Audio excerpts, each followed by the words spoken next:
Who is the better champion? How's it going, my wrestling heroes? As you may already know, Brock Lesnar, he has surpassed the record of being one of the longest reigning WWE champions of all time. Now, these two right here, CM Punk and Lesnar, they actually have more similarities than they do differences. I mean, A, they're both Paul Heyman guys. B, they've both competed in the UFC ring. And they both claim to be the best. And that's the purpose of this video. I want to find out exactly who was the best and still is. Now, 434 days, that was the number. That was the number that you had to surpass in order to beat Punk's record. Now, Bruno Sammartino, that's actually a different category. This is more modern era.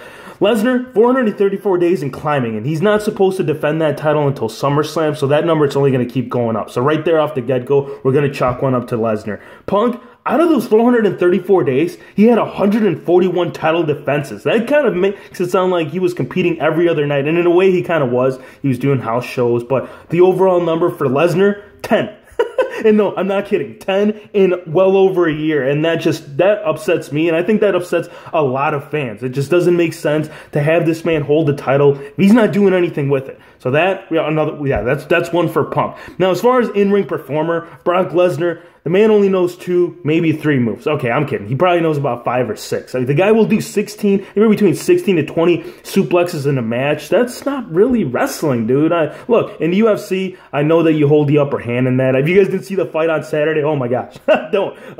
They say that you cannot teach an old dog new tricks, and I'm starting to come around the fact that you can't teach an old dog new tricks. CM Punk, man, I think your true home is the squared circle. So as far as that goes, you know, it's just, I mean, think about it. CM Punk, he can do it all. He can do over the top. He can pick a 300-pound man over his shoulders and drop him with that GTS. So I think for as far as an actual in-ring performer, going to have to give this one to CM Punk. Now, another important factor that you also have to take into consideration is mic skills. Now, Paul Heyman, he's been the advocate for both, but it's like in the beginning, even till now, like Lesnar, he really can't talk on the mic. Every now and then he'll have a good line. Yeah, don't get me wrong, but as far as like a full-on promo, Lesnar can't do it. I mean, Punk right here, did you guys hear about the pipe bomb?